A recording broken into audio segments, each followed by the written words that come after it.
నెట్లో కలపరండి.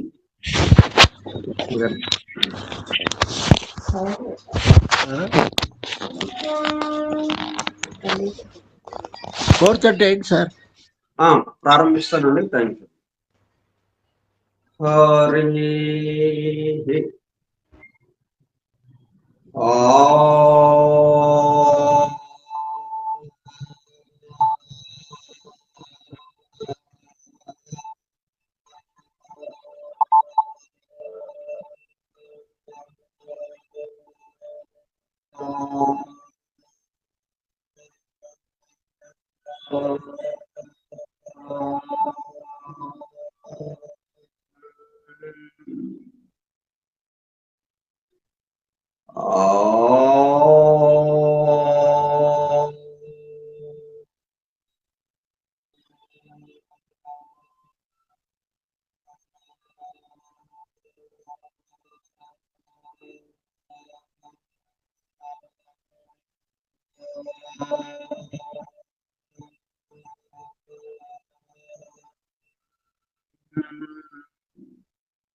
ब्रह्मा वैष्णव गुरुर्देवो महेश्वरः गुरुः साक्षात् परं ब्रह्म तस्मै श्री गुरवे नमः। व्यासं वसिष्ठनाप्तारं शक्तेः पौत्रमकल्मषम् पराशरात्मजं वन्दे सुखतातं तपोनिधिम्। शुक्लाम्बरधरं विष्णुं शशिवर्णं चतुर्भुजं प्रसन्नवदनं ध्यायेत् सर्वविघ्नोपशान्तये। अगज आनन पद्मार्कं गजाननमहर्निशम् अनेकदं तं भक्तानाम् एकदन्तमुपास्महे। वक्रतुण्डमहाकाय कोटिसूर्यसमप्रभा निर्विघ्नं कुरु मे देव सर्वकार्येषु सर्वदा। सरस्वती नमस्तुभ्यं वरदे कामरूपिणी वेद्यारम्भं करिष्यामि सिद्धिर्भवतु मे सदा।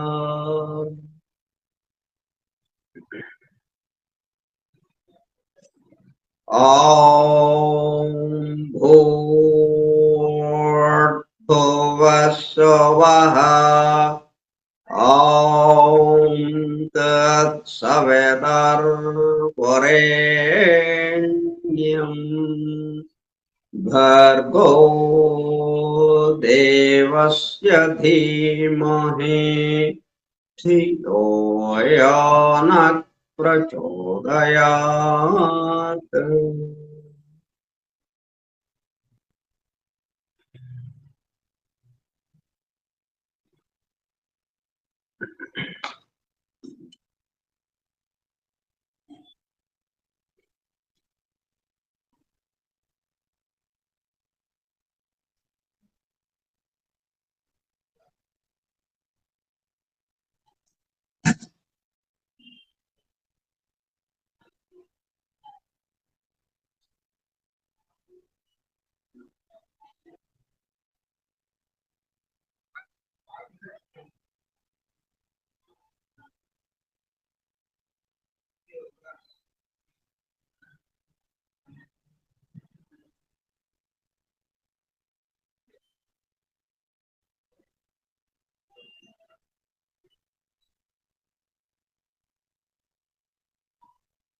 వాసుదేవ.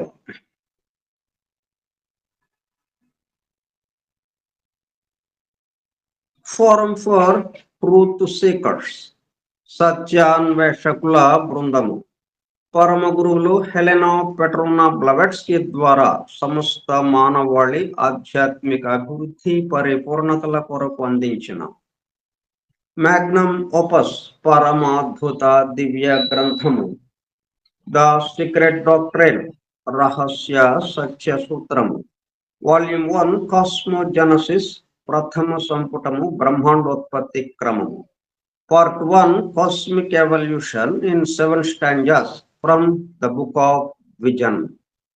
ప్రథమ భాగము విజన్ గ్రంథములోని 7 స్టాంజాస్ లో వివరింపబడిన బ్రహ్మాండ పరిణామం. గ్రంథ పఠనము, అధ్యయనము, అవగాహన, ఆత్మదర్శనము కార్యక్రమము. 298వ పాఠము 5/11/2025 బుధవారము సాయంత్రం 4:30 గంటలు. The secret doctrine Skype group లో సుదూర ప్రాంతాలలో ఎవరింట్లో వారు హాయిగా విశ్రాంతి తీసుకుంటూ ఏకకాలంలో ఒకేసారి ఏమి చేస్తున్నాము? వింటున్నాము. ఏమి వింటున్నాము? శాస్త్ర సాంకేతిక రంగంలో ఎంతో వేగముగా పురోగమిస్తున్న ప్రస్తుత కాలంలోని మానవాళి అదే వేగముతో ఆధ్యాత్మిక రంగంలో కూడా పురోగమించుటకు వీలుగా ప్రపంచంలోని అన్ని జాతుల మతముల పవిత్ర గ్రంథములలో పొడుపు కథల రూపంలో అర్థము అయి అవనట్లుగా ఉన్న సృష్టి రహస్యములను, సృష్టి అమెరికా కూర్పును బహిర్గతం చేసి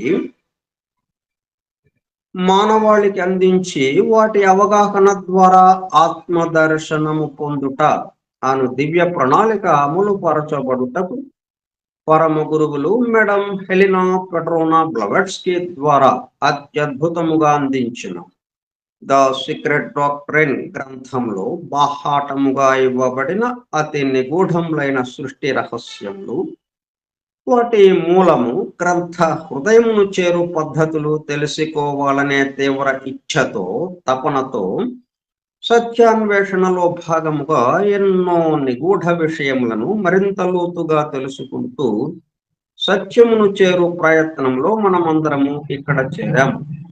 దానితో పాటు ఆధునిక విజ్ఞానము యొక్క దృష్టి పథము నుండి తప్పిపోయిన తత్వ దర్శన అన్వేషణలో, అనగా సత్యాన్వేషణ కొరకు కూడా ఈ గ్రంథము దగ్గరకు వచ్చాము. The true student of the secret doctrine is a జ్ఞానయోగి అని మేడం బ్లవెట్స్కీ తన చివరి రోజులలో అన్న మాటలను నిజం చేయటానికి మనమందరము జ్ఞానయోగిగా అవుటకు కూడా ఇక్కడ చేరాము. గత 2 సంవత్సరముల 8 నెలల కాలము పాటు ద సీక్రెట్ డాక్టర్ గురించి తెలుసుకోవడానికి ప్రయత్నించిన మనము ప్రస్తుతము ఇక్కడ చేరి ద సీక్రెట్ డాక్టర్ ను తెలుసుకుంటూ ఆపై సమస్త విశ్వముగా రూపుదాల్చిన ద సీక్రెట్ డాక్టర్ యందు ప్రవేశించి ద సీక్రెట్ డాక్టర్ గా స్వస్థితి యందు మేల్కాంచుటకు చేస్తున్న చిరు ప్రయత్నమే ఈ కార్యక్రమం. ఈ దివ్య జ్ఞాన మహాయజ్ఞ కార్యక్రమంలో పాల్గొని చెవియొగ్గి వినుచున్నాం, అనగా ఒళ్ళంతా చెవులు చేసుకుని వినుచున్నాం ప్రియ సత్యాన్వేషక సోదర శ్రోతలందరకు నమస్కారము. అని బెసెంట్ ద్వారా ప్రసాదింపబడిన universal prayer invocation. Oh, hidden life, vibrant in every autumn. Oh, hidden light, shining in every creature. Oh, hidden love, embracing all in oneness. May each who feels himself as one with thee know he is also one with every other.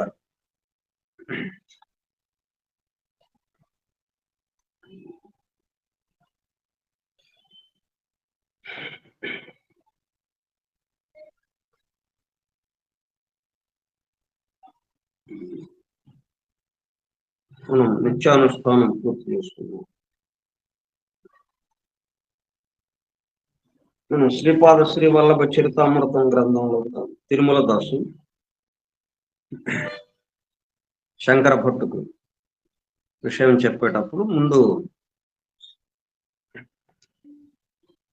ఈ నిత్యానుష్ఠానాన్ని పూర్తి చేసుకుని అప్పుడు శ్రీపాదుల వారి గురించిన లీలా విశేషాలు శంకర భట్టుకు వివరించేవాడు.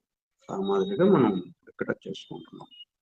ఈ సృష్టి యొక్క విశేషాలని మనం ముచ్చటించుకుంటున్నాం.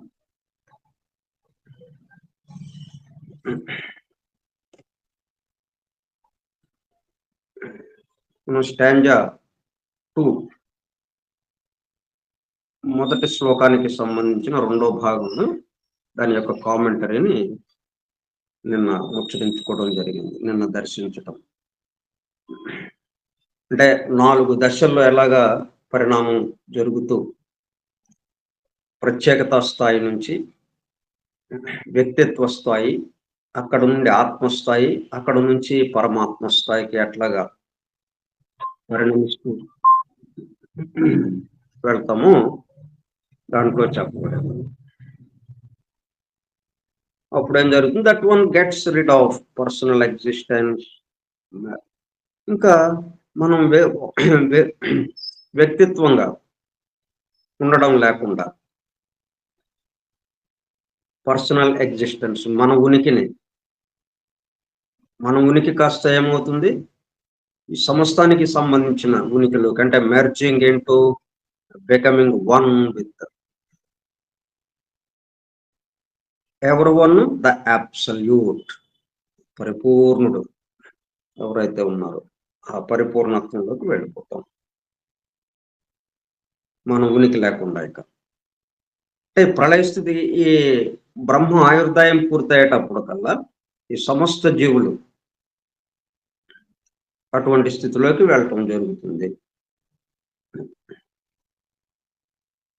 అబ్సల్యూట్ అంటే non being is absolute being is in esoteric philosophy. కాబట్టి మనం అంతకుముందు నాన్ బీయింగ్ అని చెప్పుకున్నాం.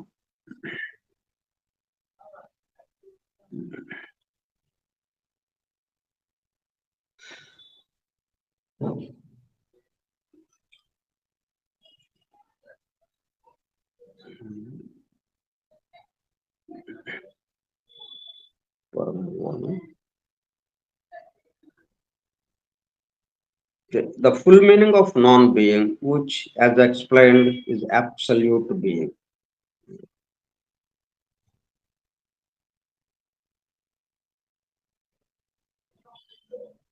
Sooner or later, all that now seemingly exists will be in reality and actually in the state of Paranishpanna. ఇప్పుడు మనకేమేమైతే ఈ వ్యక్తి సృష్టిలో కనిపిస్తున్నాయో వేరువేరుగా ఈ మొత్తం కలిసిపోయాయి. అంటే మన అసలైన స్థితిలోకి, అంటే వ్యక్తి సృష్టి దా స్థితికి సంబంధించింది. ఎందుకంటే అబ్సల్యూట్ లేకుండా అసలు ఏదీ లేదు. ఇప్పుడు ఎల్లప్పుడూ ఉండేది అబ్సల్యూట్, పరిపూర్ణుడు. మనం ఆయన నుంచి విడిపడి ఎక్కడికో వచ్చాము, మళ్ళీ ఆయన దగ్గర వెళ్ళి అక్కడ కలుస్తున్నాం అన్నది లేదు. కాకపోతే స్థితి భేదం చేత మనకు అలాగా అనిపిస్తూ ఉంటుంది. మనకి ఏమనిపిస్తుంది? వేసవి కాలం మొత్తం సముద్రంలోనే నీళ్ళన్నీ నీటి ఆవిరిగా మారి, అట్లా ఈ భూమి మీద ఉన్నటువంటి జలమంతా నీరంతా జలమంతా నీటి ఆవిరిగా మారి మేఘాలుగా ఏర్పడి వర్షాకాలం రాగానే వర్షం కురవటం. ఆ వర్షపు నీరు వాగులు, వంకలు అవన్నీ కలుపుకుంటూ, ఉపనదులను కలుపుకుంటూ ఒక పెద్ద నది నెమ్మదిగా ప్రయాణం చేస్తూ సముద్రంలోకి రావటం. ఈ నదిలో ఉన్న నీరంతా ఎక్కడిది? సముద్రంలోదే. ఈ జలమంతా ఎక్కడిది? సముద్రంలో ఉన్న నీరే మళ్ళా సముద్రంలో కలుస్తుంది. ఎప్పుడు సముద్రం నుంచి విడిపడింది లేదు. సముద్రం ఉన్న స్థితే నదుల యొక్క ఇది కూడా. కానీ మనకి స్థితి భేదం చేత ఏమవుతుందంటే ఇది వేరుగా ఉంది, ఇది వెళ్ళి ఆ సముద్రంలో కలుస్తుంది. ఆ అబ్సల్యూట్ లో, ఆ పరిపూర్ణత్వంలో కలుస్తుంది అని అనుకుంటున్నాను.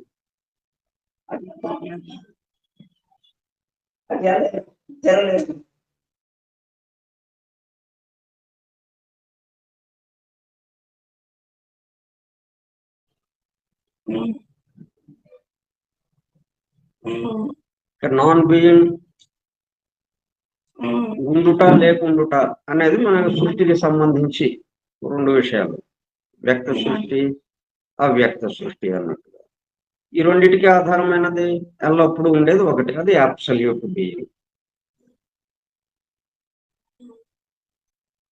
Absolute in esoteric philosophy, hence non-being is absolute being. అక్కడ లేనట్టుగా ఉన్నప్పటికీ ఉండుట లేకుండుట అది స్థూల దృష్టిలో, మన ఈ వ్యక్తమైన సృష్టిలో మనకి రెండు రకాలుగా గమనికలోకి వస్తుంది. ఇది ఉంది అని అంటాం, మనకు ఎదురుగా ఏదన్నా ఉంది, లేకపోతే లేదు అంటాం, ఉండుట లేకుండుట. మళ్ళీ మనకు ఎదురుగా ఉన్న వస్తువే మళ్ళీ కొంతకాలానికి లేకుండటం అనేది. అట్లా ఉండుట లేకుండుట ఏదైతే ఉన్నదో ఈ రెండు కూడా అబ్సల్యూట్ బీయింగ్, ఆ పరిపూర్ణుడికి సంబంధించిందే. ఈ స్థితి భేదం చేత మనకి అట్లా అనిపిస్తుంది, కానీ వాస్తవంగా ఇప్పుడు లేదు అని అన్నాము అంటే ఎక్కడుంది? ఎక్కడో ఒక చోట ఉంది. ఇప్పుడు ఇక్కడ మన కళ్ళ ముందు లేకపోవచ్చు, కానీ ఇంకో చోట ఉంది, ఇంకో లోకంలో ఉంది, ఇంకో రూపంలో ఉంది. ఇట్లా జరుగుతూ ఉంటుంది. కాబట్టి లేకుండుట అన్నది లేదు. ఉండుట అన్నదే ఉంది. కాబట్టి దాన్ని పరిపూర్ణత్వంగా అబ్సల్యూట్ బీయింగ్. ఇవన్నీ మనకు ఎదురుగా ఉన్న వస్తువులన్నీ మళ్ళీ అదృశ్యం అయిపోతున్నాయి, అంటే నాశనం అయిపోతున్నాయి అని అనిపిస్తుంది మనకి. కానీ ఎక్కడికి వెళ్తున్నాయి? ఇలా ఆ పరిపూర్ణత్వంలోకి వెళ్తున్నాయి. ఇంకో స్థితి మారుతుంది అంతే. ఇంకో చోట అది ఇంకో రూపంలో ఇంకొక చోట అక్కడ ఉంటుంది. అది మళ్ళీ అవసరమైనప్పుడు వ్యక్త సృష్టిలోకి వస్తుంటుంది, వ్యక్తమవుతూ ఉంటుంది, మరలా వ్యక్తంలోకి వెళుతూ ఉంటుంది. ఇక్కడ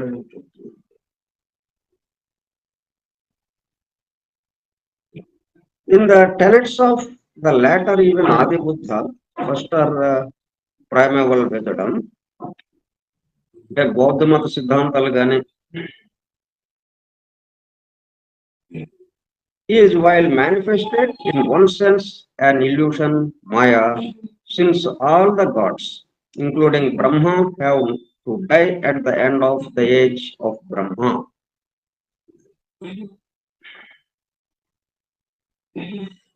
అంటే ఈ మొత్తాన్ని సృష్టికి ఆధారమైనటువంటి సృష్టిని సృష్టిస్తున్నటువంటి బ్రహ్మ కూడా ఆయన ఆయుర్దాయం పూర్తయ్యేటప్పటికల్లా ఇంకా లేకుండా అవుతుంది.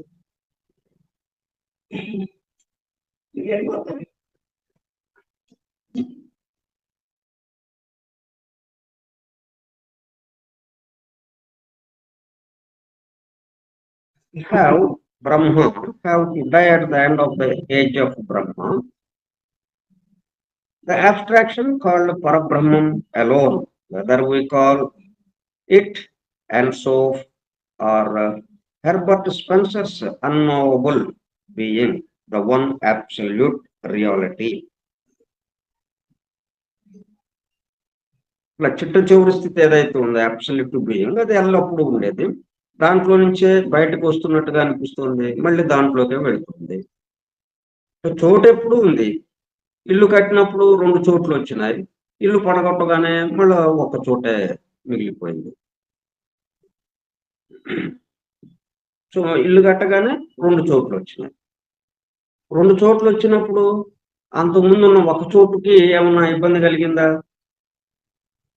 కొంచెం వేసమెత్తు కూడా తేడా లేదు. ఇల్లు కట్టక ముందు ఉన్న స్థితే ఇల్లు కట్టినప్పుడు ఉంది.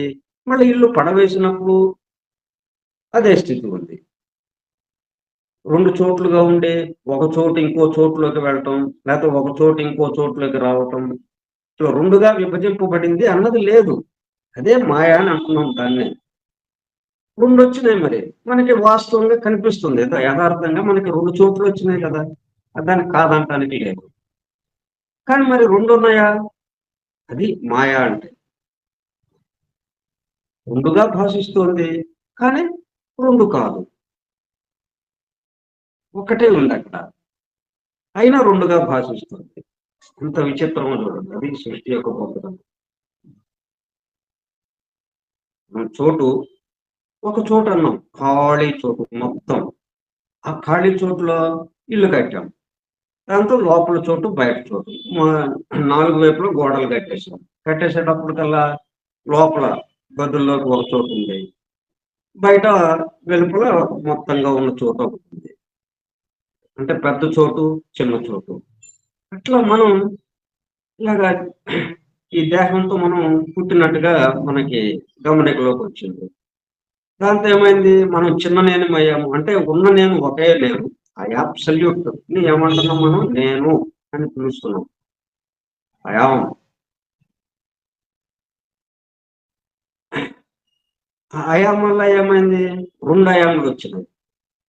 అంటే నేను కూడా నేనే అని అంటున్నాను. ఈ దైవంకి సంబంధించింది కూడా నేనే అని పేరు. ఆ పెద్ద నేను, చిన్న నేను అన్నట్టుగా. పెద్ద చోటు, ఇంట్లో ఉన్న చిన్న చోటు. మరి అట్లా 2 ఉన్నాయా? ఇట్లా ముక్కలు ముక్కలు చేశారా?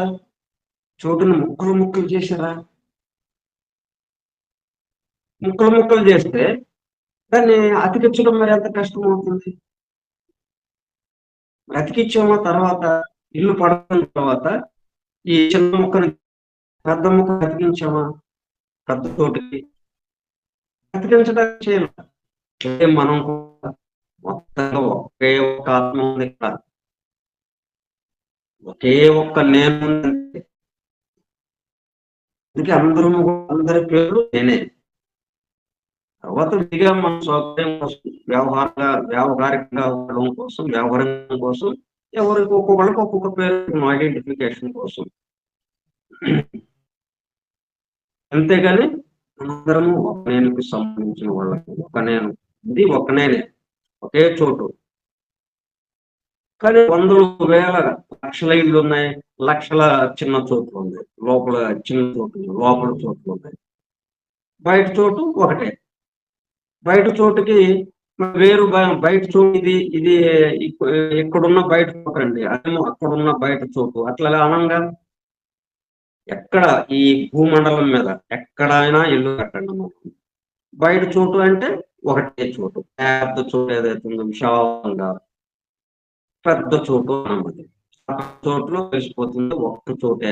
అదంతా కలిసి వీళ్ళందరూ ఇంతమంది బయట చోటు అని ఎవరైతే చెప్తున్నారో అవన్నీ ఒక చోటు కూడానే వెళ్ళిపోతుంది. ఇక లోపల చోటు అంటే ఎవరి చోటు వాళ్ళదే విడివిడిగా ఉన్నాయి. స్థితి అనిపిస్తుంది. కానీ ఆ విడివిడి అన్నది లేదు. అయితే ఆయన కావాలి అన్నది చాలా మంది అన్నట్టుగా ఇక్కడ మనం చూస్తాం. ఇప్పుడు ఉంది అబ్సల్యూట్. ఎప్పుడు పెద్ద చోటే ఉంది. ఎప్పుడు పెద్ద నేనే ఉంది. ఒకనే ఉంది. ఇప్పుడు ఒక చోటే ఉంది. రెండు చోట్ల ఉన్నట్టుగా మనకి భాషిస్తుంది.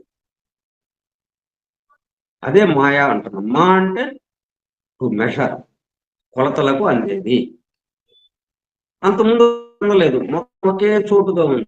అది అనంతంగా వ్యాపించి ఉన్నట్టుగా మనకు అనిపించింది. కొలతలకు అందలేదు. ఎప్పుడైతే ఒక ఇల్లు కట్టాము, కొలతలకు అందిపోయింది. అంటే లోపల కొలతలో ఉంది. చుట్టూ మెషర్. మళ్ళీ శాశ్వతంగా ఎప్పుడు పడగొడతామో తెలియదు మనకి. ఎప్పుడు కడతామో తెలియదు, ఎప్పుడు పడగొడతామో తెలియదు అన్నట్టుగా. అట్లాగే మనం ఎప్పుడు జన్మిస్తామో తెలియదు. జన్మ తీసుకోగానే సపరేషన్, అంటే చిన్ననేలుగా బయటకు వచ్చేసాం. చోట్లగైతే ఏమీ డిస్టర్బ్ కాలేదు. మనం ఎంతమంది ఇక్కడ ఉన్నా కానీ, జీవులు ఎంతమంది ఉన్నా కానీ, కోటాను కోట్ల జీవులు ఉన్నా కానీ ఏమీ డిస్టర్బ్ కాలేదు. ఒకే ఒక ఒక్కటే ఉంది. అది చెప్పడం కోసం ఇక్కడ. ప్రళయ స్థితి అంటే ఏజ్ ఆఫ్ బ్రహ్మ అయిపోయిన తర్వాత ఉన్న స్థితి. ఇప్పుడు ఎలాగో ఉంది. దాంట్లో నుంచి ఇప్పుడు వ్యక్తం అవ్వడానికి కావాల్సిన పదార్థాలు ఇవన్నీ ఎట్లాగా ఉన్నాయో నెమ్మదిగా మళ్ళా ఈ మన్వంతరం స్థితిలోకి ఎలాగ వస్తుందో మనకి చెప్పేటప్పుడు కదా. అప్పుడు ఉన్నది ఒకటే కదా, ఒకటిలో నుంచి వచ్చింది కాబట్టి ఉన్నది ఒక చోటే ఎరుక మనకు కలుగుతుంది. లోపల చోటు ఉన్నప్పటికీ, లోపల చోటు బయట చోట మనం వ్యవహరిస్తున్నప్పటికీ ఇన్ని లోపల చోటు లేవు, ఒకే చోటు.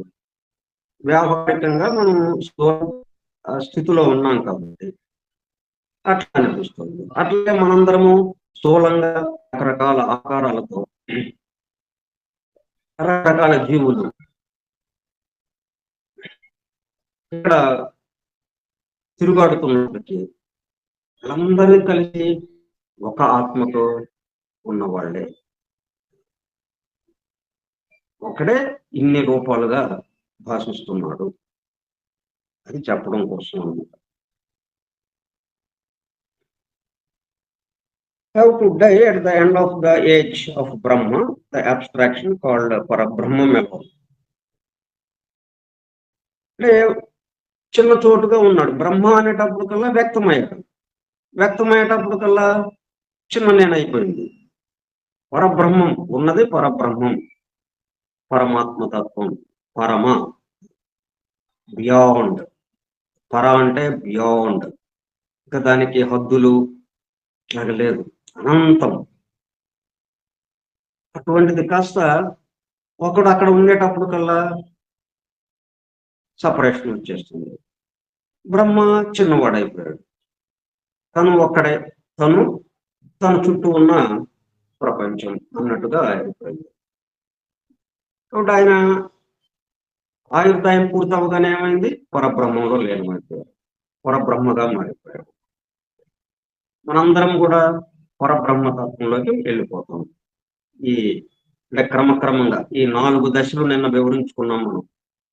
ఎట్లా ఆ పరిణామం జరుగుతుందో, బ్రహ్మాండ పరిణామము అంతే అదే పద్ధతిలో జరుగుతుంది. ఒక జీవికి సంబంధించి అదే పద్ధతిలో, ఒక అణువుకి సంబంధించి అదే పద్ధతిలో పరిణామం జరుగుతూ మళ్ళీ పరమాత్మ స్థితిలోకి కలిసిపోతుంది.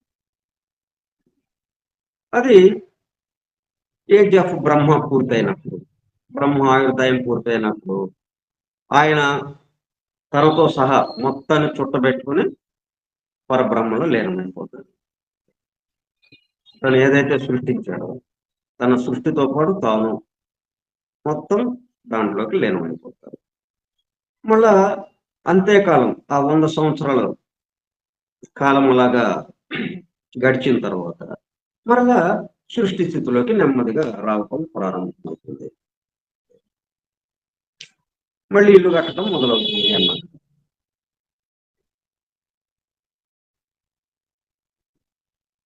కాబట్టి ది వన్ అబ్సల్యూట్ రియాలిటీ,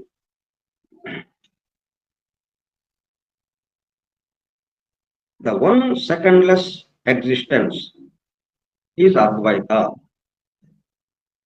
అందుకే అద్వైతం చెప్పేది మనకి, ద్వైతం లేదు, ఒక్కడే ఉంది. ఉన్నది ఒకటే.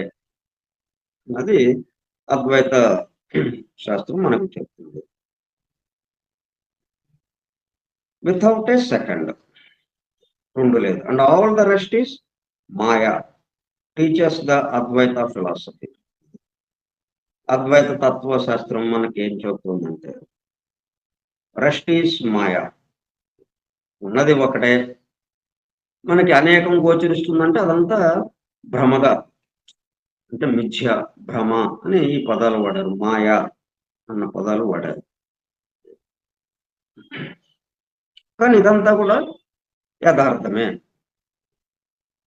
ఎందుకంటే ఆయన యొక్క సంకల్పం, ఆయన సంకల్పం అది తప్పు సంకల్పం, లేకపోతే అది మిథ్య లేని సంకల్పం, అది అట్లాగంటానికి లేదు కదా. తను సంకల్పించాడు, ఆ సంకల్పం జరగాలి, జరుగుతూ ఉన్నది. అది కూడా ఆ సంకల్పంలో అనేకత్వం వచ్చేసింది. అనేకత్వం వచ్చినప్పుడు ఈ స్థూలంగా ఉన్నప్పుడు స్థితి భేదం చేత మనకి వేరువేరుగా ఉన్నట్టు అనిపిస్తుంది. మనం పరిమితులం అయిపోయాం, అపరిమితులము కాస్త పరిమితులు అయిపోయాం. వ్యక్త సృష్టిలో ఆ విధంగా వ్యక్తము అనేటప్పుడు కల్లా పరిమితం. ఇది కొంతకాలానికి మళ్ళా ఏమవుతుంది, అవ్యక్తంలోకి వెళ్తుంది. అప్పుడు పరిమితమే కానీ మొత్తం కలిసి ఒకటిగా ఉంటుంది. ఎందుకంటే వ్యక్తము అవ్యక్తము కలిసి మొత్తం అబ్సల్యూట్ బీయింగ్ ఏముందో దాంట్లో ఉండేది అదంతా దాని నుంచి బయటకు వెడలుతుంది, దాంట్లోకే లయమవుతుంది, లయమవుతుంది. దాంట్లో నుంచి బహిర్గమిస్తుంది, మళ్ళీ దాంట్లోకే లయమవుతుంది. ఇది మనం మొట్టమొదటి శ్లోకానికి సంబంధించిన 2 భాగాలకి వివరణ ఇది.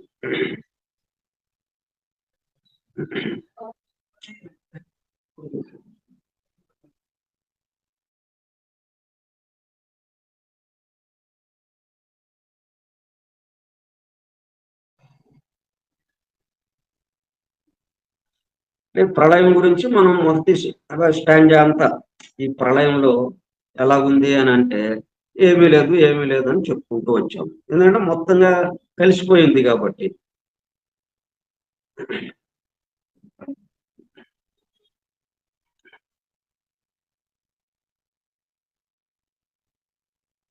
ఇప్పుడు పాలు ఉన్నాయి అక్కడ,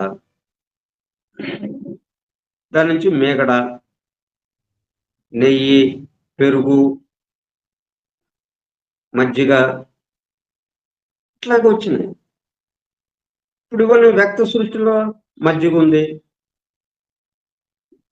నెయ్యి ఉంది, మేగడ ఉంది, పెరుగు ఉంది, ఇవన్నీ ఉన్నాయి మనకి. పాల దగ్గరకు వచ్చినప్పటికల్లా ఉన్నాయండి, ఇక్కడ ఉన్నాయా? లేవు. పాలు ఒక్కటే ఇక్కడ ఉన్నాయి. మేగడ ఉందండి ఇక్కడ?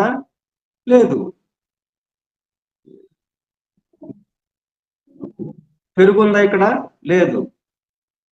పెరుగు చిలిగితే మరి నెయ్యి వచ్చింది, వెన్న వచ్చింది. వెన్న ఉందా ఇక్కడ? లేదు.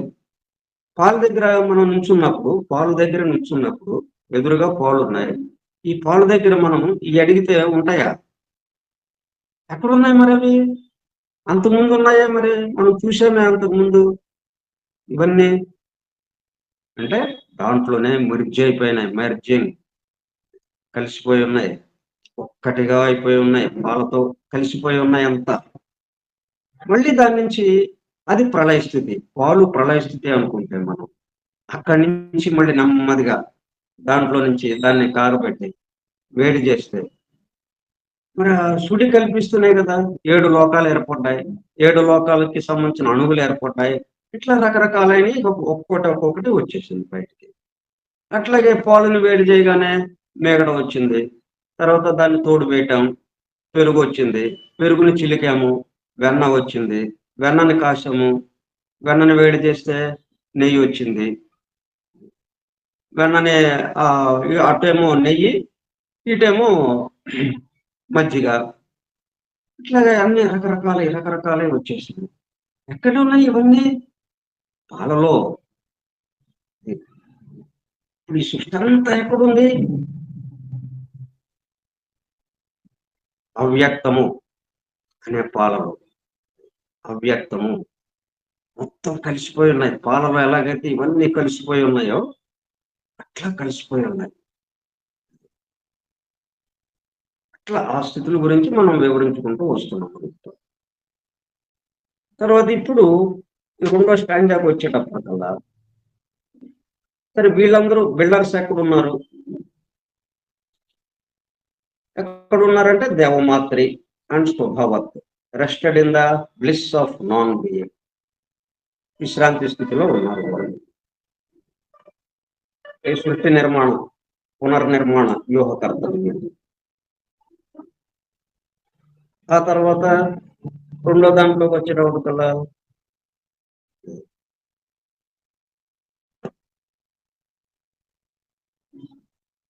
ఈ రెండో దాంట్లో దేవమాతృ స్వభావ rested in the bliss of non being. అలా పరిపూర్ణుల్లో కలిసిపోయి, అంటే ఇల్లు తీసాము ఒక చోటు అంతే. మళ్ళీ ఇల్లు కట్టుకుంటా వచ్చాము, వందల వేల చోట్లు వచ్చేసింది. లోపల చోటు, బయట చోటు. లోపల ఏ వందలు వేలు లోపల చోట్లు వచ్చినాయి, లక్షలు, కోట్లు. ఎన్ని ఇళ్ళు ఉన్నాయో, ఒక్కొక్క ఇంటికి మళ్ళీ ఎన్ని గదులు ఉన్నాయో, ఇవన్నీ లోపల చోట్లు, లోపల చోట్లు. బయట చోటు అలాగే యథాతథంగా ఉంది బయట చోటు. కానీ బయట చోటు అంతకుముందు చెప్పుకుంటున్నాం ఒక చోటుకి అన్నట్టుగా లేదు, కొంచెం చిన్నదైపోయింది ఆ మేరకు. నేను అంత ఇల్లు కట్టక ముందు ఒకే చోటండి అని అన్నాం ఇదంతా. ఇల్లు కట్టిన తర్వాత రెండు భాగాలు అయిపోయింది అది, అంటే చోటు తగ్గిపోయింది ఆ మేరకు.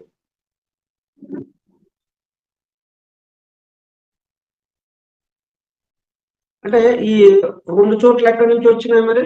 ఆ ఒక చోట్లో నుంచే. ఎట్లాగైతే పాలలో కలిసిపోయి ఉందో అది ఇవన్నీ, తర్వాత బయటకు ఎలాగ వచ్చినాయో ఆ ఒక చోట్లోనే ఈ చిన్న చోట్లు ఇవన్నీ కూడా ఉన్నాయి. మనకి మనకి అవసరం ఉన్నప్పుడు, అవకాశం ఉన్నప్పుడు దాన్ని బయటకు తెచ్చుకున్నాం, దాన్ని రెండు చోట్లుగా విభజించుకున్నాం. ఓకే, ఇప్పుడు స్టాంజా 2లో రెండవ శ్లోకానికి వెళ్దాం.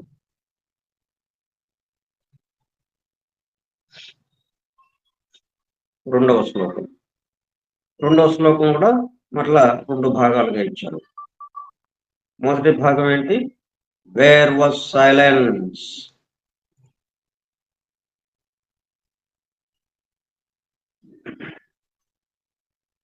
అంటే మనకి ఒక్క చోటుగా ఉన్నప్పుడు గడబడలేదు, శబ్దం లేదు, నిశ్శబ్దం.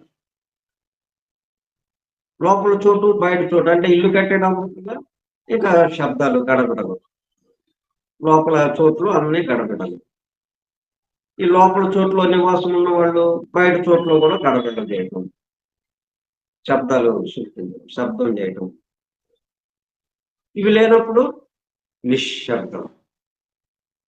అయితే ఆ నిశ్శబ్దం ఎక్కడ ఉంది? Where was silence, wear were the ears to sense it. ఇక్కడ నిశ్శబ్దముగా ఉంది అని. మరి శబ్దము, నిశ్శబ్దము. శబ్దం గురించి చెప్పాలంటే మనకేంటి? పంచేంద్రియాల్లో మనకున్నది చెవి. మనం దృష్టికి సంబంధించి, చూడడానికి సంబంధించి ఇంద్రియము కన్ను. ఇట్లాగ 5 ఇంద్రియాలు, 5 రకాలైనటువంటి విషయాలకి సంబంధించి 5 ఇంద్రియాలు ఉన్నాయి మనకు.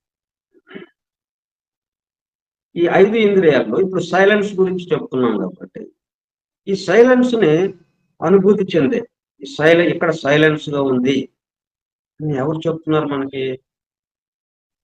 చెవి చెప్పాలి, అంతే కదా. చెవికి ఏమీ వినపడకపోతే ఇప్పుడు చెవిటి వాడు అక్కడికి వచ్చాడు, పెద్ద శబ్దాలే జరుగుతున్నాయి అక్కడ, ఏం శబ్దాలు లేవండి అంటాడు. సరే ఇప్పుడు నిజంగానే ఏ శబ్దాలు లేవు, ఎందుకంటే మొత్తం ఇళ్ళన్నీ పడగొట్టేశాం. ఒక్క చోటు మిగిలింది. ఏం లేదు ఇక. మొత్తం ఆగిపోయింది.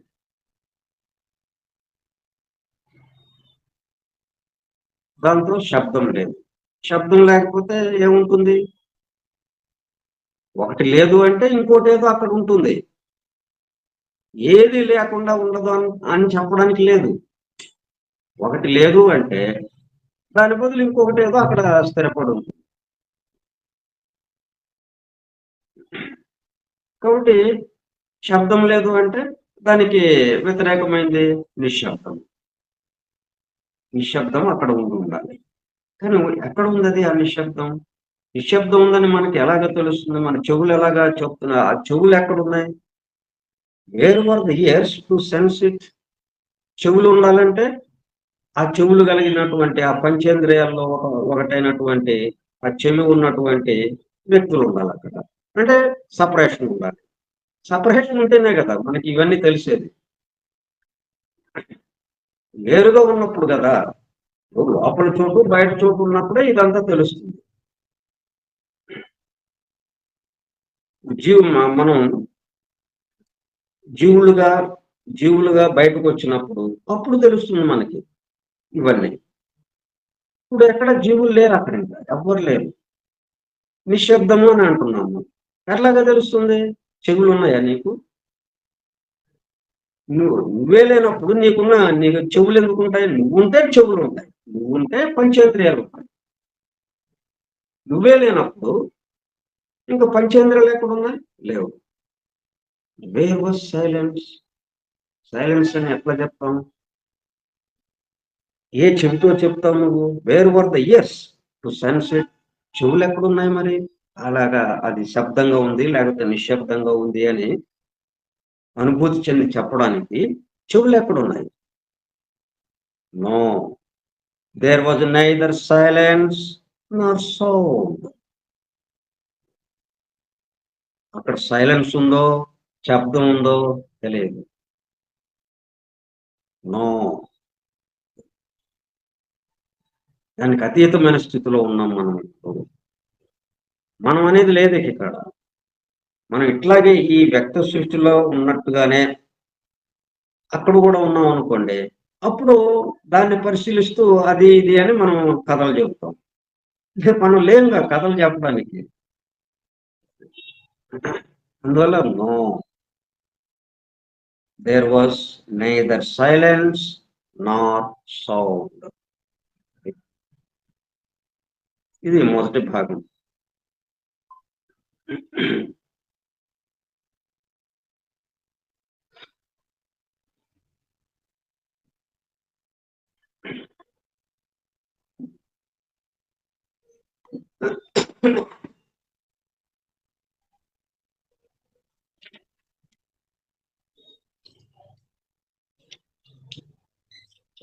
ఇప్పుడు సైలెన్స్ దగ్గరికి ఎందుకు వచ్చాం? అంతకు ముందునే అంటే ఇవేంటి ఒకదానికొకటి సంబంధం ఉన్నది. ఒక దాంట్లో నుంచి ఒకటి, ఒక దాంట్లో నుంచి ఒకటి.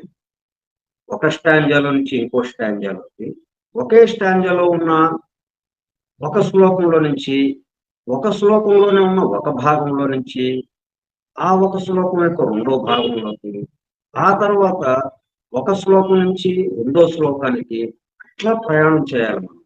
ప్రయాణం చేస్తూ ఉంటే ఒకదాని నుంచి ఒకటి, ఒకదాని నుంచి ఒకటి. అప్పుడు అంత స్పష్టంగా నిన్న మనం వ్యక్త సృష్టిలో ఉన్నాము. ఆ అవ్యక్త సృష్టి మనకు తెలియదు. మనకు తెలియని దాన్ని అనుభూతి చెందాలి ఇప్పుడు. ఇది ఇక్కడ వచ్చిన విషయం. అదేమో మనకు తెలియదు. నిద్రపోయాము. నిద్రపోయినప్పుడు ఎట్లాగుంది మనకేం తెలుసు? మనం ఎలా చెప్తాం? మనం చెప్పామంటే నిద్ర లేదని. అంతే కదా! నిద్ర మేలుకొనుంటే చెప్పగలం గానీ, మనం ఏదైనా గానీ, మనకి మేలుకొనున్నప్పుడు మాత్రమే, మెలకువగా ఉన్నప్పుడు మాత్రమే మనకు విషయాలు తెలుస్తూ ఉంటాయి. దాన్ని చెప్పుకుంటూ ఉంటాం. వివరించుకుంటాం, వ్యక్తం చేస్తాం. అనుభూతి చెందుతాం. మనం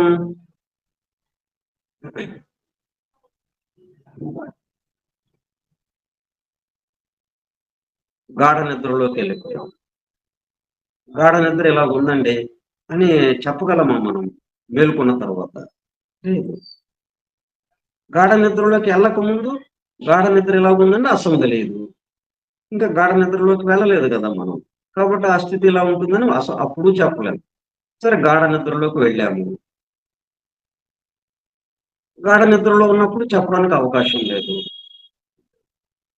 నేను గాఢ నిద్రలో మాట్లాడితే వీడు ఏదో జబ్బు చేసింది వీడికని చెప్పి హాస్పిటల్‌లో ఏస్తారు. నిద్రలో మాట్లాడుతున్నా, నిద్రలో నడుస్తూ వెళుతున్నా సోమనాంబులిజం అంటాం అది. అదొక రోగం అది.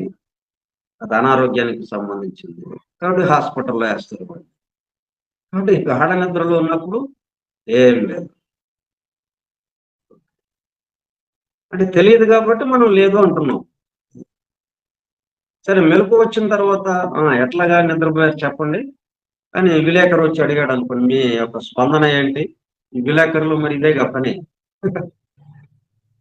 ఒక గొట్టం పెట్టి నోటి దగ్గర మీ స్పందన చెప్పండి. గాఢ నిద్రపోయారంట. నిద్ర ఎట్లా పోయారు గాఢ నిద్ర? అనంటే ఏం చెబుతావు?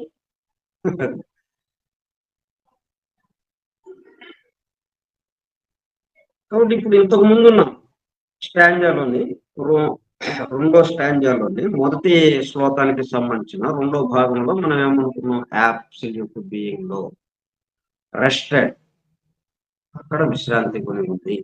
అంటే మనం మొట్టమొదటగా చెప్పింది ఏదైతే ఉందో, అమ్మవారు ఏం చేస్తున్నారు? కునుకు తీస్తున్నారు. స్లంబర్డ్ వన్స్ అగైన్. అంతకు ముందులాగానే యథాపూర్వము వలనే కునుకు తీస్తూ ఉంది ఆమె.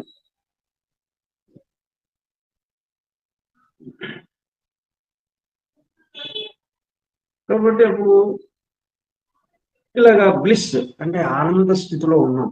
పరమానంద స్థితి అది. పరమానంద స్థితి. అబ్సల్యూట్ బీయింగ్ పరిపూర్ణత్వము అక్కడ ఉన్నది.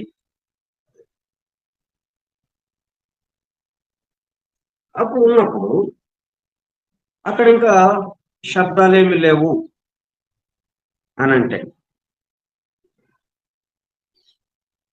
అంటే నిశ్శబ్దంగా ఉంది అని కదా మనం చెప్పుకుంటున్నాం. ఒక ప్రశాంత స్థితి అంటే ఏం కదలిక లేకుండా నిశ్చల స్థితి. ఇప్పుడు ధ్యానంలో కూర్చున్నాం. ఏం తెలియటం లేదు. ఒక గాఢ సుషుప్తి అన్నట్టుగా. ఒక పరమ ప్రశాంత స్థితి మాత్రం అనుభూతి చెందుతూ ఉన్నాం మనం. అంటే మనం ఇంకా ఉన్నాం కాబట్టి ఒక పరమ ప్రశాంతమైన నిశ్చల స్థితిని. ఉచ్ఛ్వాస నిశ్వాసాలు కూడా ఆగిపోయినాయా అన్నంత ఇదిగా. అట్లా నిశ్శబ్దముగా ఉన్నాము. ఆ నిశ్శబ్దాన్ని తెలియజెప్పడానికి మన చెవులు ఉన్నాయి.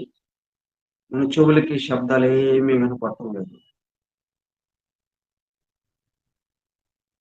అంత నిశ్శబ్దంగా ఉంది ఇప్పుడు అని మనం చెప్పుకుంటాం ఉంటే. మరి ఇప్పుడు మనం ఏమనుకుంటున్నాం? అబ్సల్యూట్ బీయింగ్‌లో రెస్టెడ్.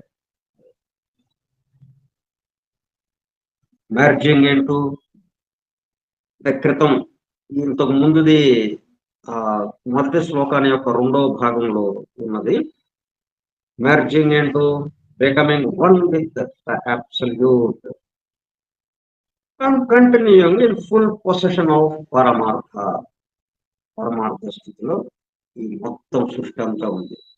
మొత్తం సృష్టి అంతా ఉంది అంటే అర్థం ఏంటి? మనం కూడా దాంట్లో ఉన్నాం. మనం వెలుపల ఉండి ఏదో వేరే సృష్టి అండి అది అన్నటానికి లేదు. ఉన్నదంతా ఏ స్థితిలో ఉంది? Merging, becoming one with the absolute and containing in full possession of పరమాత్మ.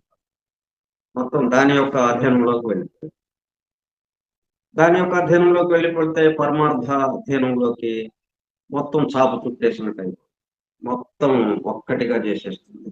మళ్ళీ పాలు ఉంటాయంతా అక్కడ. పాల నుంచి వచ్చే పదార్థాలు ఏమీ అక్కడ ఉండవు. మొత్తం పాలల్లో ఉన్నాయి అన్నట్టుగా ఉంటుంది. పాలల్లో ఎలాగైతే ఇవన్నీ ఉన్నాయి, అట్లా పాలుగా ఉన్నాయి. అప్పుడు సైలెన్స్ మనకి తెలియదు. Where was silence? Wear were the ears to sense it? Silence ఉందని చెప్పడానికి, సౌండ్ ఉందని చెప్పడానికి ఎవరు కావాలి?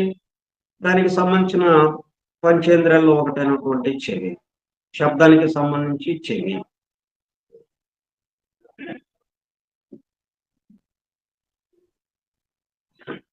ఆ చెవి ఎక్కడుంది మరి? సైలెన్స్ లేనప్పుడు సైలెన్స్ ఎక్కడుంది?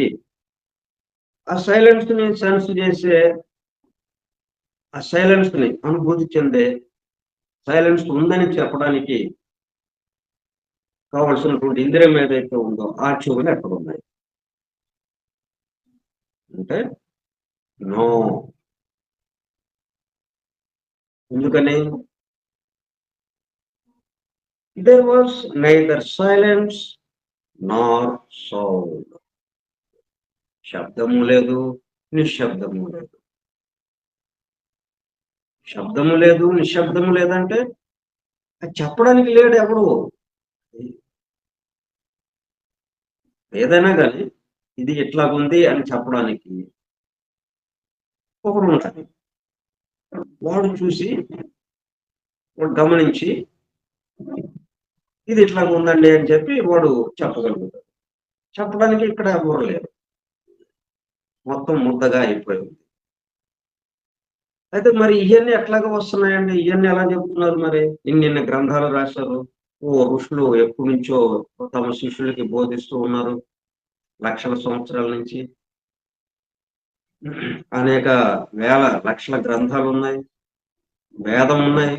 ఋగ్వేదము, యజుర్వేదము, సామవేదము, అథర్వణ వేదం అనే ఒక 4 భాగాలుగా ఉన్నటువంటి వేదం ఉంది, పవిత్ర గ్రంథాలు ఉన్నాయి. ఇవన్నీ మరి ఆ స్థితిని చెప్తున్నాయి. వీళ్ళకి ఎలా తెలిసినాయి? వీళ్ళంతా సృష్టిలో ఉన్నవాళ్ళు, వ్యక్తి సృష్టిలో ఉన్నవాళ్ళు, వీళ్ళకి ఎలా తెలిసింది? ఇప్పుడు మనం చదువుతున్నటువంటి ఈ సీక్రెట్ డాక్టర్ గ్రంథం వీళ్ళకి ఎలా తెలిసింది? దీంట్లో ఎలాగ రాశారు వీళ్ళు? ఇక్కడ నో సౌండ్, నో సైలెన్స్. మరి ఇది ఇట్లాగా ఉంది ప్రళయ స్థితి అంటే ఎట్లాగా తెలుస్తుంది?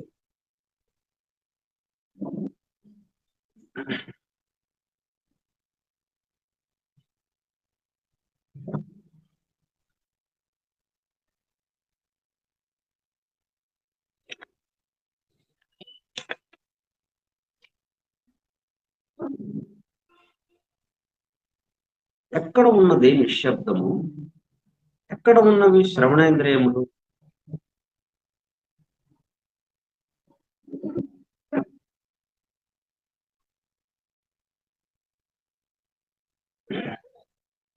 No, there was neither silence nor sound. దీనికి సంబంధించి మనం వచ్చే సోమవారం నాడు అదే దానికి సంబంధించిన కామెంటరీ ఉంది, ఆ వ్యాఖ్యానాన్ని చెప్పుకున్నాం. The idea that things can cease to exist and still be is a fundamental one in Eastern psychology. అంటే మనం అంతకుముందు చెప్పుకున్నాం, ఎలా తెలుస్తున్నాయి అని అంటే 3వ నేత్రము తెరుచుకున్నా, 3వ నేత్రము తెరుచుకున్నా. వాళ్ళు దీన్ని గమనించగలిగి ఆ స్థితుల్ని వర్ణించడం వల్ల వాటిని అందుకొని అవి ఇలాగ ఉన్నాయని మనం చెప్పుకోగలుగుతున్నాం. దానికి సంబంధించిన విషయం మనం వచ్చే సోమవారం చెప్పుకున్నాం. ఏమైనప్పటికీ ఈ ఉదాహరణ ఒకటి బాగా గుర్తుపెట్టుకోండి. ఈ చోటు ఉదాహరణ పెట్టుకుంటే క్రిస్టల్ క్లియర్ గా ఉంటుంది మనకి, స్పష్టంగా. 2 చోట్లు వచ్చినాయి, కానీ ఉన్నాయి ఆ 2 చోట్లు. ఇల్లు కట్టక ముందు ఒక చోటు, ఇల్లు కట్టిన తర్వాత లోపల వెలుపల అని వచ్చింది. అట్లా లోపల వెలుపల ఉన్నాయా? 2 చోట్ల ఏర్పడ్డాయా అక్కడ? లేదు. జాగ్రత్తగా ఆలోచిస్తే ఉన్నది ఒకే చోటు, ఉండవడానికి అవకాశం లేదు, కానీ అయినట్టు కనిపిస్తుంది మనకి. అది సృష్టి యొక్క విచిత్రం. దాన్ని మనం అంగీకరిస్తూ అట్లాగే అవునండి 2 ఉన్నాయండి, కానీ మనకు తెలుసు అక్కడ ఒకటే ఉంది. ఆ ఒకటే చోటు అన్న ఎరుకతో 2 చోట్ల నాటకం మనం ఆడటం. 2 చోట్లు ఉన్నాయండి, అవును అని ఈ నాటకం ఆడటం. అప్పుడు ఆయనకు ఆనందం అది. ఇట్లా ఉన్న ఒక చోటే 2 చోట్లుగా ఉన్నట్టుగా భాషిస్తోంది అని ఒక్క చోటే అన్న ఎరుకతో, ఒకే ఒక ఆత్మ కానీ ఎన్ని ఆత్మలున్నాయి ఇక్కడ, ఒక్కొక్కడు ఒక్కొక్క ఆత్మ అన్నట్టుగా ఉంది. కానీ ఉన్నది ఒక్క ఆత్మే. ఆ ఒక్క ఆత్మ యొక్క ఎరుకతో ఇన్ని రకాల ఇన్ని ఆత్మలు ఉన్నాయి, ఎంతమంది జీవులు ఉన్నారో అన్ని ఆత్మలు అన్నట్టుగా మనం భాషిస్తూ ఉంది. ఎవరికి వాళ్ళకి సపరేట్గా విడివిడిగా దాన్ని అంగీకరిస్తూ అవునండి అంటూ ఒక ఆత్మే ఒక చోటే అని ఒక పక్కన జాగ్రత్తగా గుర్తుపెట్టుకుంటూ నాటకం ఆడటం. మనం నాటకంలో వేషం వేస్తున్నాం.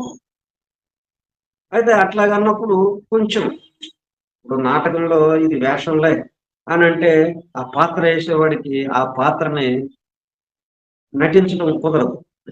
పాత్రలో నటించాలి అంటే ఆ పాత్రగా మారిపోవాలి వాడు. అప్పుడు జీవించాడండి ఆ పాత్రలో అని అంటాం చూసిన వాళ్ళందరూ. అద్భుతంగా వేశాడండి. ఎన్టీ రామారావు, నాగేశ్వరరావు వీళ్ళందరూ అద్భుతంగా నటించారండి. రక్త కన్నీరు నాగభూషణం లాగా అట్లా జీవించాలి. నాటకంలో ఉన్నాం, సినిమాలో పాత్ర వేస్తున్నాం అనేటప్పటికల్లా మళ్ళీ జారిపోతాం. రససిద్ధి రాదు. వల్ల ఒక పక్కన ఇది గుర్తుపెట్టుకుంటూ మళ్ళీ దీన్ని ఇలాగా కొనసాగించు. సపరేట్ ఓకే అన్నట్టుగా. ఇట్లా ఇది ఒక నాటకంగా సాగుతుంది. ఓకే. స్వస్తి ప్రజాభ్యః పరిపాలయంతాం న్యాయేణ మార్గేణ మహీం మహిషాః గోబ్రాహ్మణేభ్యః శుభమస్తు నిత్యం. లోకాః సమస్తాః సుఖినో భవంతు. లోకాః సమస్తాః సుఖినో భవంతు. లోకాః సమస్తాః సుఖినో భవంతు. ఓం శాంతి శాంతి శాంతి. Vasudeva. Vasudeva. Thank you sir. Thank you sir. Vasudeva. Shastri garu ఏదైనా పురాణం సరే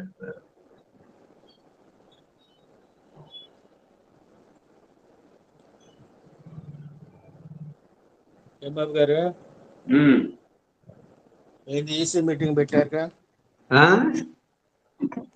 ఇవాళ ఈసీ మీటింగ్ ఉందండి. వెళ్ళొచ్చావా? వెళ్ళాలా? 6:30కి. 6:30కా? ఓహో. అదే పౌర్ణమి ధాన్యానికి ఉండను. పర్లేదు, దాంట్లోనే లీనమైపోయినాం. మనకి పౌర్ణమి లేదు, అమావాస్య లేదు. అంటా సరదా, అంతే సరదాగా. ఎందుకంటే ఆ పౌర్ణమి అమావాస్యలకి కింద ఉన్నదేదో అది కనిపిస్తుంది మనకి. నీళ్లు నిశ్చలంగా కనపడుతున్నాయి. దానివల్ల మహానందులు ఎట్లాగైతే అడుగున నీళ్లు స్వచ్ఛంగా నీళ్లు ఉండి ఆ అట్టడుగున చిన్ని రాయి కూడా కనిపిస్తుంది మనకి. రూపాయి బిళ్ళేస్తే రూపాయి బిళ్ళ కనపడుతుంది మనకి. అదే ఇవాళ మామూలు పౌర్ణమి కదా వద్దులే అనుకున్నా. నిన్న కవర్ అవుట్ ఇచ్చారు కదా వాళ్ళు ఇవ్వమని. అది ఇవ్వాలిగా నువ్వు. మామూలుగా నిన్న నరసింహకి ఇద్దాంలే అనుకున్నా. ఇంకా ఖాళీ ఇలా ఫోన్ చేసి రేపు ఈసీ మీటింగ్ వస్తున్నారుగా, రేపు తీసుకురండి కవర్ ఇది అంది. అంటే ఆదేశం ఎట్లా చేయాలి, మనం సొంతగా అనుకోక్కర్లేదు. మనం ఎలాగ అడుగులు వేయాలి. ఇవాళ ఉదయం నరేంద్ర గౌడ్ ఫోన్ చేశారు, నరేంద్ర చక్రవర్తి. రండి తప్పకుండా ఇది వస్తున్నారుగా, అదే మెసేజ్ చూసారా లేదా అని ఫోన్ చేస్తాను. వస్తున్నాలండి. అది మన కార్యక్రమం అదన్నమాట. Very good. సరే బాబు, ఇవాళ నైట్కి ఏమో ఇవాళ 5 నెల మా బామ్మర్తి మామూలు చేయడు. 5 నెలలు కదా, నిద్రకి అని పిలిచారు ఇవాళ నైట్ కల్లా. అట్లాగా. అన్ని ఇంకా రేపు కలిపి ఉదయం వస్తాం. అదే ఈసీ మీటింగ్కి వెళ్ళి వచ్చి 8ంటికి వెళ్తే అయినా నువ్వు పడుకోండి. వారణాసి వెళ్ళొచ్చావని చెప్పి సినిమా పేరు కూడా వారణాసి పెడితే ఎట్లాగా? సినిమా పేరు నువ్వు వారణాసి పెట్టారు. మహేష్ బాబుది మళ్ళీ కలిసింది అది. అది చూడంగానే నవ్వు వచ్చింది. నువ్వు అట్లా అన్నావు అనుకున్నాను. ఏదో అక్కడికి వెళ్ళంగానే అదొక ఇది. ఆ, అది ఎట్లా నడిచామో అన్ని క్షేత్రాలు నాకే తెలియదు అసలు. ఇంట్లో ఇక్కడ ఉండేమో పడుకొని లేచి నాకు 4 అడుగులు వేయటానికే ఇబ్బంది. మరి అక్కడ మరి స్నానం వంగి స్నానం చేయాలి, మునగాలి కదా. వంగాలంటే చాలా ఇబ్బంది కదా. పట్టుకొని వంగి ఎట్లా వంగానో మళ్ళీ వారాహి అమ్మవారికి నడవాలి. మరి అన్ని గుళ్ళకి నడవాలి. అక్కడ అన్ని సందులే కదా, కొంతవరకే వెహికల్ వెళ్ళేది. సందులుగా ఉంటాయంట కదా, అసలు వెహికల్స్ వీలు ఉండదంట కదా. అవును, కనీసం 1 కిలోమీటర్ అయినా నడవాలి సార్ అన్ని. అట్లా ఎట్టబట్ట ఇంకా శివుడే ఇంకా నడిపించారు. సక్రంగా జరిగింది, ప్రశాంతంగా. రేపు తెలుగు ఫెడరేషన్ ఇక్కడ పెట్టారుగా స్టడీ క్యాంప్ అంటే కేవీఎల్ కాంతారావు గారితో పెట్టించారు. ఆయన మన ఆయుర్వేదం డాక్టర్ ఉన్నాడుగా, ఆయన ప్లేస్ లో పెట్టారు. మరి ఏందో అక్కడ అన్న కుటీరాలు ఉంటాయి అన్ని. అందుకని అసలు కానీ సీనరీస్ భలే ఉంటాయండి. ప్రకృతి మధ్యలో, కొండల మధ్యలో అసలు పొల్యూషన్ ఏ ఉండదు అనమాట. ప్రశాంతంగా ఉంటది అది. బాగుంటది. అయితే వెళ్ళొస్తావా? మరి వెళ్ళిరాపోయా? ఏమో అప్పుడు పరిస్థితి ఎట్లా ఉంటుందో చూద్దాం. ఏమో మా ఆమెకి ఏం అడవాడు లేకపోతే, ఎగ్జామ్స్ అయ్యి లేకపోతే, కాలేజీ ఎగ్జామ్స్ ఉంటే కంపల్సరీ ఉండాలి, లేకపోతే కొంచెం పర్లేదు. మరి నెక్స్ట్ వీక్ ఉంటాయి ఏదో అన్నారు. మరి మొన్న యూనిట్ జరిగిందిగా పోయిన వారం, ఈసారి మిడ్ ఉంటది అని అంటున్నారు. మరి చూడాలి ఇంకా అప్పుడు పరిస్థితి ఎలా ఉంటుంది. సరే బాబు గారు.